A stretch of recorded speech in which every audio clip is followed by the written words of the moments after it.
Desde el Hey Festival, al que venimos cada año, y hoy tenemos a una invitada muy especial realmente. Se trata de una de las mejores periodistas de América Latina, la mexicana Carmen Aristegui. Carmen, bienvenida a Club de Prensa. Gracias, me da un enorme gusto estar contigo en este programa. Gracias por la invitación. Hay muchas noticias de México en las últimas horas porque Enrique Peña Nieto, el presidente mexicano, ha decidido cancelar su visita a Washington. Estaba previsto que se reuniera con Donald Trump, el presidente estadounidense, desde el pasado viernes 20 de enero en la capital de Estados Unidos. Iban a discutir sobre las nuevas políticas que piensa llevar el señor Trump a la Casa Blanca y que ha empezado a aplicar. El señor Trump ha firmado una orden para construir lo que falta de un muro para cerrar la frontera de Estados Unidos y México, una frontera de 3.100 kilómetros aproximadamente. Y por otro lado ha dicho que piensa renegociar el Tratado de Libre Comercio de Norteamérica, el NAFTA por sus siglas en inglés, firmado en 1993 y que permite que México tenga un flujo de comercio muy importante con Estados Unidos. Pero bueno, lo cierto del caso es que Trump en las últimas horas había dicho que va a construir el muro y que además lo van a pagar los mexicanos. Y Peña Nieto canceló esa visita a Washington. ¿Usted está de acuerdo con la decisión de Peña Nieto? Mira, desde luego que sí. El tema aquí es que Peña Nieto llega tarde a todo, siempre. Y en este caso, un asunto de horas quita el mérito político de haber cancelado una reunión de esta naturaleza. Es evidente que México y el gobierno de México tiene que asumir una postura de dignidad, una postura firme frente a lo que estamos interpretando claramente como una afrenta. Es verdad, como dices, que ese muro ya tiene un tramo construido, hay legislación incluso en los Estados Unidos respecto al tema de una muralla física para impedir el flujo migratorio de indocumentados. Eso es una cosa. Otra cosa es el tono, la manera en la que Donald Trump ha tomado el tema del muro, lo ha tomado como un tema de campaña en su momento, con gran agresividad, ha dicho cosas absurdas, ridículas, estúpidas, como que México tiene que pagar un muro que harían ellos. Eso a México ha, desde luego, disgustado enormemente. El tema para Peña Nieto es que ahora se coloca a la mesa de la negociación con el país más poderoso de la tierra el Tratado de Libre Comercio, que es un eje principalísimo de la estructura económica y comercial de México y de América del Norte, porque el TLC es fundamental para Canadá, para Estados Unidos y para México. Coloca a la mesa Donald Trump el asunto de vamos a renegociar para que win-win-win Estados Unidos. Y México tiene que sentarse a negociar conmigo las nuevas condiciones de un tratado que ha sido adverso para los Estados Unidos según el muy particular punto de vista de Donald Trump.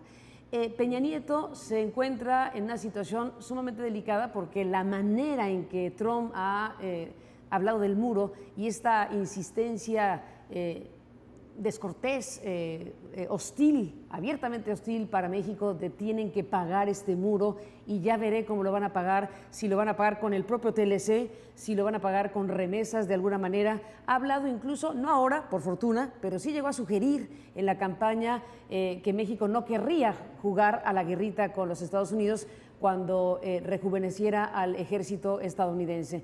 El caso es que en un punto clave, cuando Donald Trump anuncia las dos medidas ejecutivas en donde habla de sí, se construirá ese muro y daremos mayor recursos para deportar a más gente, en ese momento Peña Nieto tenía que reaccionar de inmediato y hablar como la sociedad mexicana está entendiendo el asunto, como una afrenta. Y tendría que haber dicho que no ha lugar una renegociación del TLC colocando a la par el tema del muro. Y desde luego jamás se puede aceptar que una negociación comercial pueda ser un vehículo para pagar un muro que jamás pagaremos, evidentemente, como mexicanos. Peña Nieto ayer por la noche emitió un mensaje a la nación, generó una enorme expectativa. Muchos creímos ingenuamente que Peña Nieto en ese mensaje a la nación diría: desde luego no hay condiciones para reunirme directamente con Donald Trump el próximo 31 de enero. Pero no lo dijo ayer, no lo dijo en el momento preciso para generar el efecto político necesario que pudiera concitar una solidaridad en torno al presidente por una decisión valiente y digna frente a esta ofensiva. Tardó horas, o sea, hasta este día, en decir que no va a la reunión con Donald Trump, pero lo hace después de que Donald Trump, en este ejercicio de la República del Tuit, emite un mensaje y dice: si México no quiere pagar, pues entonces que no venga a Washington. Y le mata y le mata a Peña Nieto la posibilidad real que tuvo y se le fue de capitalizar un momento especialmente importante. Ahora, bueno, no va a la reunión porque evidentemente no puede ir a la reunión, pero perdió esa posibilidad que le hacía falta como el oxígeno, porque Peña Nieto tiene en este momento de su biografía política el 12% de aceptación según la última encuesta del diario Reforma, que es muy prestigiado. Si Estados Unidos termina de construir el muro, cosa que es muy difícil, entre otras cosas calculan que el muro podría costar 12.000 o 14.000 millones pues, de ¿qué dólares. te digo? Dicen 12.000, 14.000, 25.000, 40.000, un dineral. Pero si lo construye o empieza a construirlo, ¿cómo debería reaccionar México? Porque esto empieza a escalar cada vez más. Totalmente de acuerdo. ¿Cómo debe reaccionar México? Ese es precisamente lo que tenemos que definir y muy pronto, con o sin la inteligencia de un presidente que no ha tenido realmente la estatura para enfrentar un desafío de este tamaño. Desde luego México no solo es su presidente, está el Congreso, están los otros actores políticos, está la sociedad, organizaciones, los gobernadores, en fin, la gente empieza a decir qué vamos a hacer frente a un personaje como Donald Trump, que como hemos ya dicho algunos analistas en estos últimos días, está haciendo bullying. Estados Unidos está haciendo bullying a México. Este grandote está cebándose con México con cosas que incluso ya estaban dadas, como el propio muro que efectivamente se ha construido en una parte y que de alguna u otra manera hay un marco legal que hasta este momento no ha trastocado Donald Trump, sino en el discurso. Entonces, evidentemente para México es un momento muy delicado porque se ha centrado la política comercial en esta zona de confort del 80% más de su actividad comercial relacionada con Estados Unidos, y hoy el nombre del juego será diversificar, será encontrar caminos distintos, porque si el asunto se pone como pinta con un personaje que parece tener una antipatía con el país que habitamos por razones diversas, pues creo que sí, México tiene que reinventarse y podría ser, como dicen los chinos, una gran oportunidad para México, para despertar, para sacudirse, para reinventarse en materia de liderazgos políticos y de actividad de la propia sociedad que en cierto sentido se ha quedado pasmada en los últimos años. Si Donald Trump llegara a denunciar o a dar por terminado o a congelar el NAFTA, el Tratado de Libre Comercio, pues habría consecuencias muy graves para México y seguramente para Estados Unidos. Y para Estados Unidos, pero por supuesto que sí. México le compra a Estados Unidos más bienes de los que le compran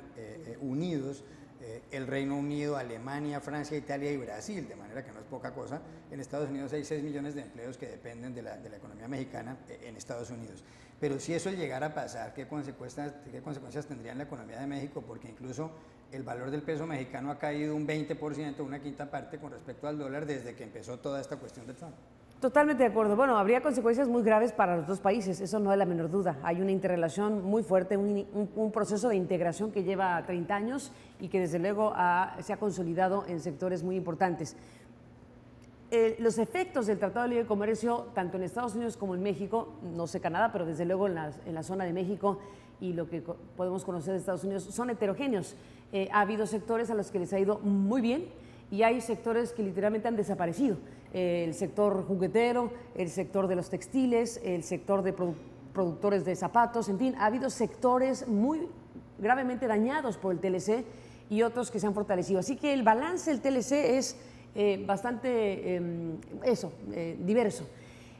Sin embargo, es verdad que en las cifras globales habría una afectación muy importante. Ahora, ¿qué sucedería si nos salimos o nos sacan o se salen del Tratado de Libre Comercio de América del Norte los estadounidenses o los mexicanos?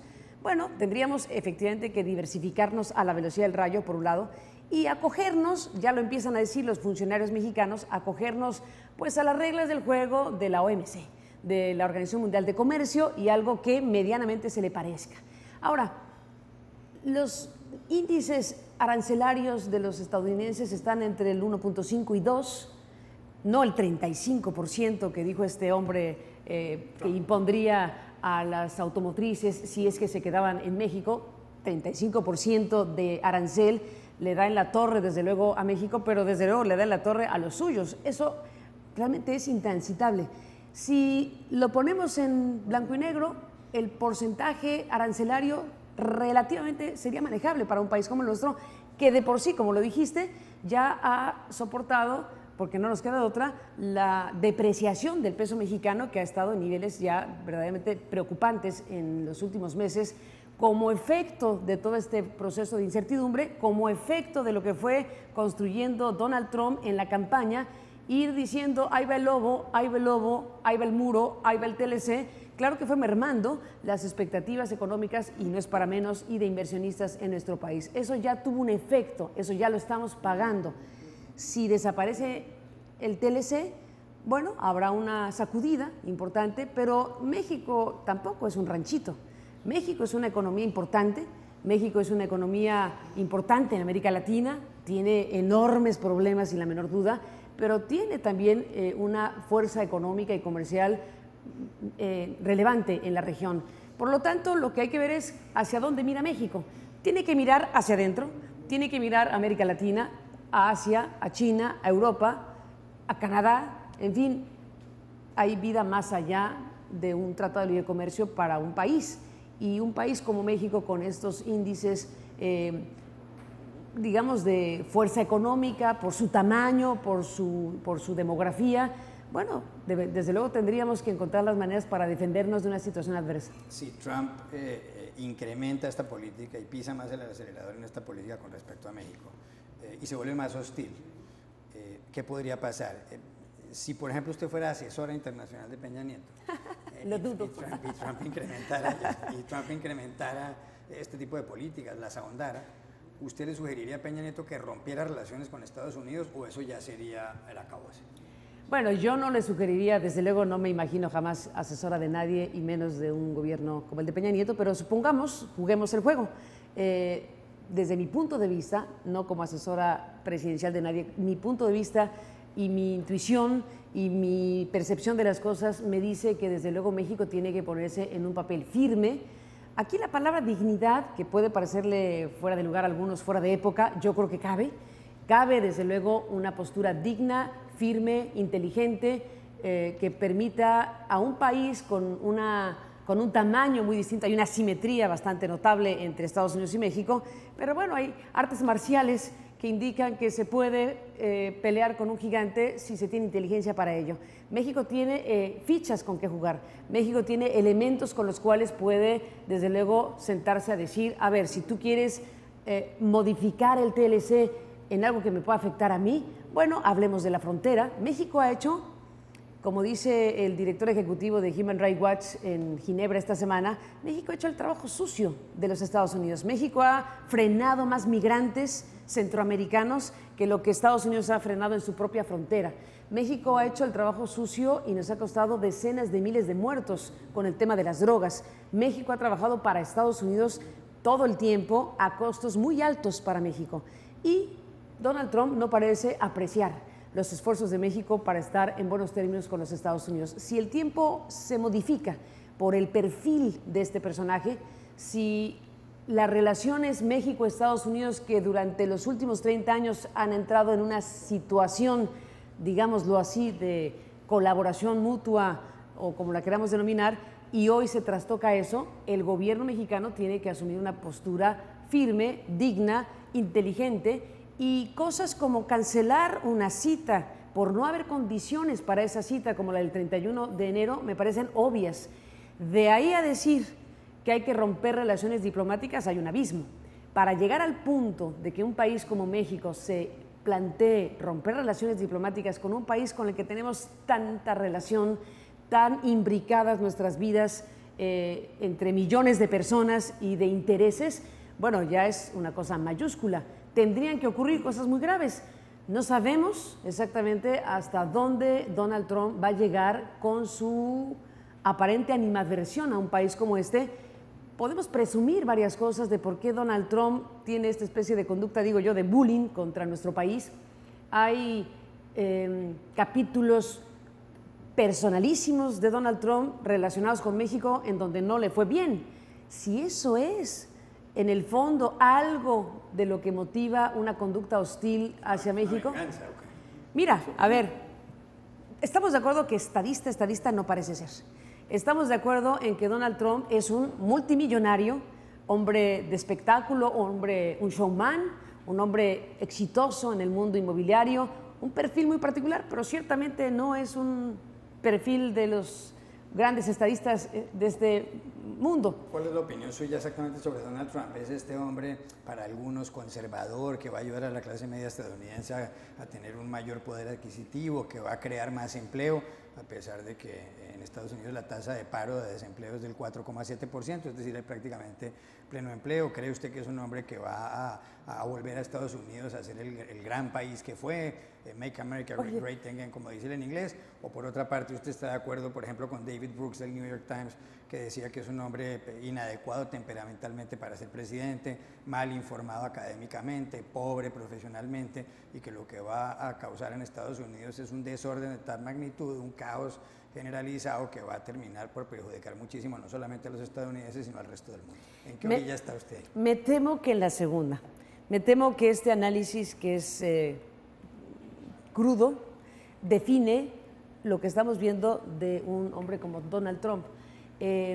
Sus rasgos, no soy psicoanalista ni cosa por el estilo, pero digamos su personalidad, sus desplantes, la manera en que comunica las cosas, incluso sus discursos son de un simplismo aterrador, y no porque el simplismo por sí mismo sea aterrador, sino por la manera en que reduce las cosas. Si tú recuerdas el discurso de esta semana, donde anuncia las 2 medidas ejecutivas, en donde habla de la construcción del muro y de medidas para favorecer la deportación y 5,000 agentes más para el tema fronterizo, etcétera, etcétera.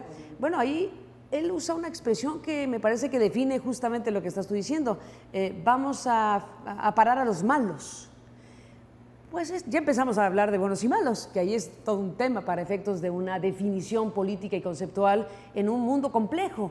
¿Quiénes son los buenos? ¿Quiénes son los malos? Él ya decidió que los malos están en el sur.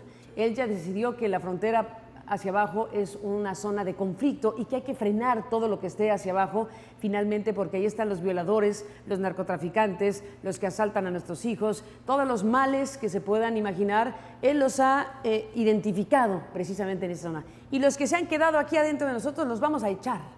Esa es la definición de un hombre que tiene un poder inmenso, porque al final de cuentas es un hombre que no ha tenido un fogueo o experiencia previa, y no es porque salgamos a defender per se a los políticos profesionales, pero ciertamente no le estorbaría a alguien que va a tener un nivel de responsabilidad como el que tiene ya Donald Trump, tener los ejes principales de lo que debería ser un estadista o un jefe de gobierno o un presidente, para decirlo más sencillamente, de cualquier país, en este caso de los Estados Unidos.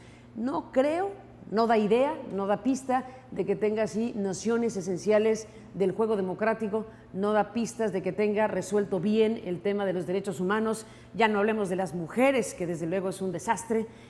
Tiene realmente definiciones y desplantes muy preocupantes, que no veo por qué no van a florecer, a aflorar, mejor dicho, a la hora de tomar decisiones. Cuando alguien dice A, B o C y se tiene un poder de ese tamaño, pues evidentemente esas cosas van a contar, y creo que mucho. Así que no creo que sean buenas noticias para la democracia de los Estados Unidos, ni la del mundo, y desde luego la de México. Y aquí en Colombia ya me contarás tú, porque tampoco cantan mal las rancheras con Donald Trump. Ya veremos. Carmen, el presidente Enrique Peña Nieto en México termina su periodo en el año 2018. Las elecciones son el 1 de julio y el siguiente presidente se posesiona a fin de año. ¿Cuál es, en su opinión, el balance de Peña Nieto en el tiempo que lleva como jefe del Estado mexicano? Bueno, yo tengo una opinión bastante crítica respecto a la gestión de Enrique Peña Nieto en varios de sus desempeños, pero déjame volver a traer a cuento las mediciones, lo que puede servirnos de pulso de lo que la sociedad mexicana está viendo de Peña Nieto. Y no recuerdo a un presidente mexicano en los últimos años, desde que se miden las popularidades de los presidentes, que haya llegado a niveles tan bajos como el de Peña Nieto. La última medición que se hizo de Peña Nieto fue después de lo que en México se llamó el gasolinazo, que fue un incremento a los precios de los combustibles que ha sido muy impopular y que ha generado movilizaciones en todo el país, en decenas de ciudades de la República Mexicana.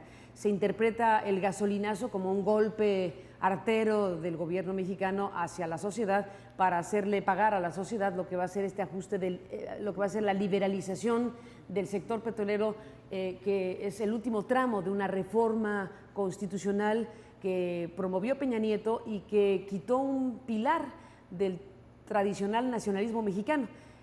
Tú recordarás que México tiene en su historia un capítulo estelar que es la nacionalización de la industria petrolera con Lázaro Cárdenas. Es uno de los capítulos identitarios, digámoslo así. Bueno, Peña Nieto lo que hizo finalmente fue quitar ese pilar identitario mexicano en una serie de reformas fast track. Hizo una serie de reformas estructurales importantes, empezando por la energética, y quedó ahí una sensación nacional de pasmo de que ocurrió algo que nadie hubiera pensado que iba a ocurrir. El expresidente mexicano Ernesto Zedillo alguna vez declaró respecto a la apertura petrolera que ni en sus sueños más salvajes se hubiera atrevido a abrir la industria petrolera, cosa que hizo Peña Nieto, y hoy tenemos una reforma petrolera que llegó en el peor de los timings para Peña Nieto porque se desplomó el precio del petróleo, las inversiones petroleras están apenas iniciando, no sabemos del tamaño que será esta reconversión de la industria petrolera, y en el camino pues tiene que ajustar cosas que históricamente han sido parte de esta realidad, como los subsidios a las gasolinas, y le quita el subsidio de tajo y la gente se indigna, evidentemente. Entonces, de por sí venía con índices bajos de popularidad, en los 25, 20 y tantos, pero después del gasolinazo está en 12% según el diario Reforma, que es uno de los más importantes periódicos y medios en México. Me temo que después de lo que estamos viviendo en estas horas, su popularidad puede descender más.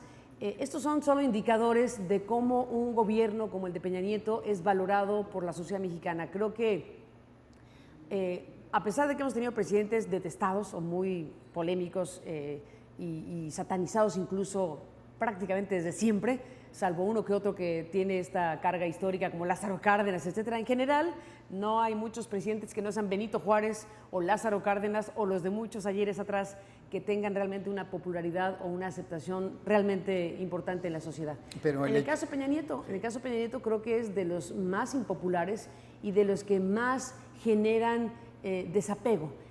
Simplemente diría, no es gratuito porque es una presidencia que se construyó de manera artificial. Peña Nieto es una criatura de la televisión mexicana. Peña Nieto fue un personaje medianito, un gobernador no muy conocido, que fue tomado por la televisora más importante del país y se construyó desde un posicionamiento pues atípico y artificial una figura que no era. Entonces se colocó como una especie de candidato inevitable a punta de tenerlo todo el tiempo en la televisión en los mejores momentos de los telediarios, en las mejores posibilidades de la comunicación. Hubo una inversión política en Peña Nieto y lo colocaron para que regresara el PRI a la presidencia de la mano de la principal televisora del país.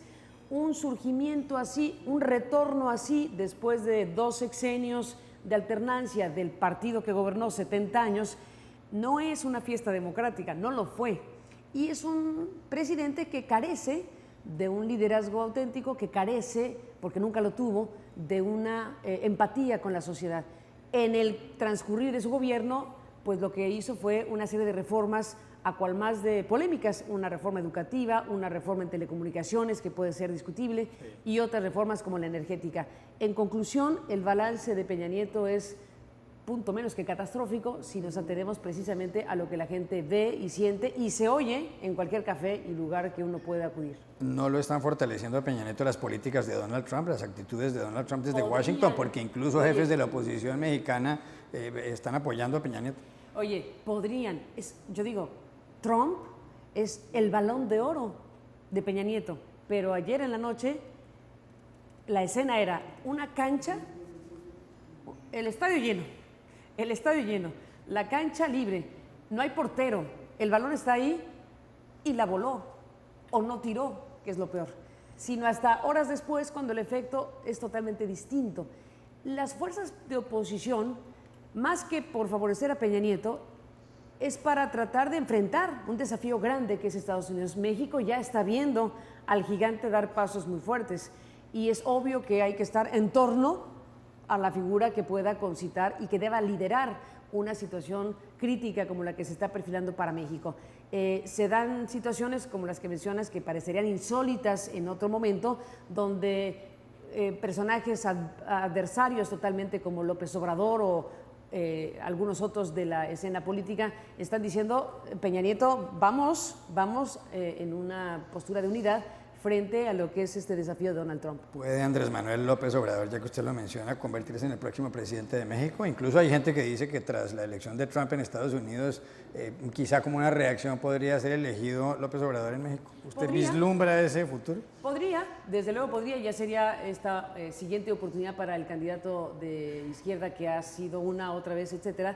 Podría, desde luego, la cancha y el escenario está más dispuesto que nunca para una candidatura de ese tipo, en donde se pueda capitalizar el descontento con Peña Nieto, el desafío y la acechanza de Donald Trump, pero todo está por verse. Al final de cuentas vamos a ver qué tipo de campaña se da. Yo veo claramente que el que se lance a la candidatura presidencial, o los que se lancen, desde luego López Obrador será uno, está cantadísimo, ya lo ha dicho, ya está armando su propio equipo y hasta proyecto de gobierno, y otros que lo sugieren, no pueden no tener como bandera principalísima de campaña Donald Trump. Entonces, ¿qué va a hacer México frente a Donald Trump? ¿Qué perfil de político o política va a ser el indicado para encontrar el camino para convivir, coexistir o enfrentar o lo que venga un gobierno como el de Donald Trump? Así que las campañas de México estarán cruzando necesariamente por esa ruta. López Obrador, está la señora Zavala, que es la esposa del expresidente, están gobernadores, está el presidente del Partido de Acción Nacional, Anaya, en fin, hay varios que han medio dado a entender que quieren buscar la candidatura. Va a ser muy interesante el proceso porque se juega mucho para nuestro país y, como digo, puede ser, debe ser una gran oportunidad de reinventar un país que necesita reajustar seriamente sus ejes de coexistencia política y social también, desde luego. En México la libertad de expresión, la libertad de prensa está muy amenazada, esencialmente porque hay muchos periodistas mexicanos que son asesinados, que son amenazados, que no pueden hablar y demás. Usted hace 1 año y 10 meses fue desvinculada de una emisora de radio, despedida, echada. Linda palabra, sí. desvinculada. No, desvinculada, esa palabra la uso porque Linda palabra. Alguna vez Jorge Valdano, cuando era entrenador del Real Madrid, lo echaron, lo despidieron. Sí. Y entonces dijo en la rueda de prensa posterior en el Bernabéu, he sido desvinculado del equipo. Al día siguiente dijo, y me perdonarán los televidentes, dijo, la verdad es que utilicé la palabra desvinculado para no tener que decir que me habían dado una patada en el culo. Pero eso fue lo que dijo. Es mucho más elegante la primera palabra. En el caso suyo, usted ha sido desvinculada. Usted fue desvinculada de la radio. La pregunta es, en el gobierno de Peña Nieto la libertad de expresión ha estado más amenazada que nunca. Les cobran a los periodistas con dureza, los medios de comunicación, cuando osan censurar al poder, criticar al poder. Mira, no me atrevería a decir que está más amenazada que nunca, porque ha estado amenazada mucho tiempo. Históricamente, México ha tenido problemas serios para ejercer la libertad de expresión. Tuvimos un periodo de 70 años con un cierto tipo de régimen político donde el tema de la libertad de expresión era un tema accesorio y había ciertos espacios muy restringidos, pero en general es una maquinaria, o ha sido una maquinaria, especialmente desde los medios de comunicación electrónicos, pues afín a lo que sería la estructura gubernamental. Lejos de las críticas severas a lo largo de la historia de México, pues más bien ha sido una prensa o una estructura comunicacional como parte de un propio sistema político. Por eso no me atrevería a decir que en el México de 2017 tengamos esa lógica. Tenemos otra. Recuerda que tuvimos 2 sexenios de alternancia, que no necesariamente fue la instauración de la democracia. Creímos que la alternancia nos traería la democracia, pero no logramos consolidar plenamente lo que sería el ejercicio democrático en un país como México. Lo que es cierto, y eso es un fenómeno de los últimos 15 años para acá, es que con la irrupción de índices de violencia muy altos en regiones del país y la instalación o fortalecimiento de cárteles de las drogas, de crimen organizado, de organizaciones criminales como el cártel de Sinaloa, que son ya transnacionales en realidad, de origen mexicano, pero que tienen presencia en decenas de ciudades del mundo, se ha convertido el tema muy complejo para ejercer muchas cosas, entre otras la libertad de expresión en regiones donde hablar, decir, opinar, investigar puede costar la vida. Y eso es precisamente lo que ha hecho de México uno de los países en donde ejercer la libertad de expresión, ejercer el periodismo puede costar la vida. Tenemos una lista demasiado larga, ni siquiera consistente respecto al número, pero más de 100 periodistas asesinados en los últimos años y sus asesinatos, todos ellos impunes. Ese es el principal indicador de que México no puede ejercer plenamente su libertad de expresión. Ese es el punto más grave, extremo y rotundo de que no puede hablarse ni de una democracia ni de un ejercicio libre de la opinión y de la información si tenemos eso. En el camino y en los matices y en los otros circuitos de cosas también hay casos de censura. Desde luego no me comparo ni de broma con lo que sería la muerte de alguien, que es evidentemente lo más importante que cualquier otra cosa, pero hay casos como el nuestro, por ejemplo, y digo el nuestro porque somos un grupo de 20 y tantos periodistas que fuimos echados, desvinculados de la radio mexicana, pues a raíz de investigaciones periodísticas, muy particularmente de una investigación especial que se llama porque existe, está publicada, La Casa Blanca de Enrique Peña Nieto, y que significó una sacudida para efectos de la estructura política de México y una situación que no ha podido explicar sinceramente el presidente Peña Nieto. ¿Cómo es que estuvo en posesión de una casa de más de 7 millones de dólares siendo un político que ha sido diputado, gobernador y que no ha tenido ingresos como para tener una casa de ese tamaño? Pero en fin, esa es una de las historias. Una última pregunta para una respuesta de un minuto. Usted acaba de debutar con un medio de comunicación en Internet, aristeguinoticias.com, en Internet precisamente. Como decíamos, ¿qué le hace pensar que eso va a producir dinero si el Internet en los medios de comunicación hasta ahora ha sido un desastre? ¿Y quién te dijo que pienso que va a producir dinero? ¿De dónde sacaste eso? No, claro que ese es el gran desafío, es encontrar la manera en que un modelo de comunicación independiente, en que un grupo de periodistas independientes que ha perdido cabida, que ha dejado de tener cabida por lo pronto en este sexenio de Peña Nieto en la radio mexicana, que ha sido su espacio natural de desempeño en los últimos años, bueno, dado que no ha sido posible acá, hemos abierto el espacio en Internet.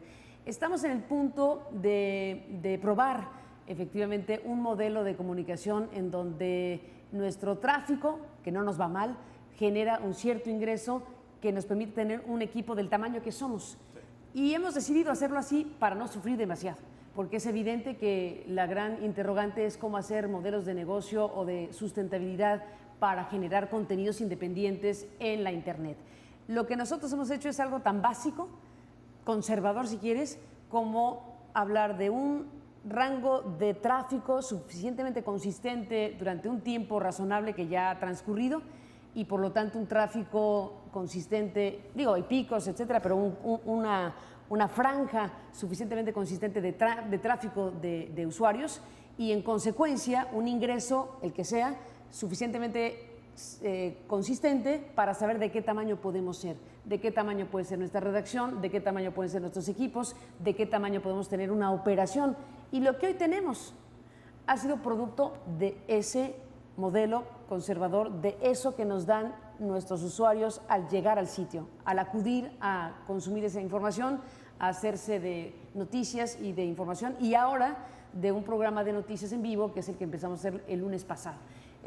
Yo creo que si no aspiramos a competir con Carlos Slim, podemos sobrevivir con eso el tiempo que sea necesario para seguir haciendo nuestro trabajo. Y lo hemos empezado a hacer con mucho entusiasmo. Estamos contentos porque lo que tenemos ha sido producto de eso y con lo que tenemos vamos a estar vigentes un rato más.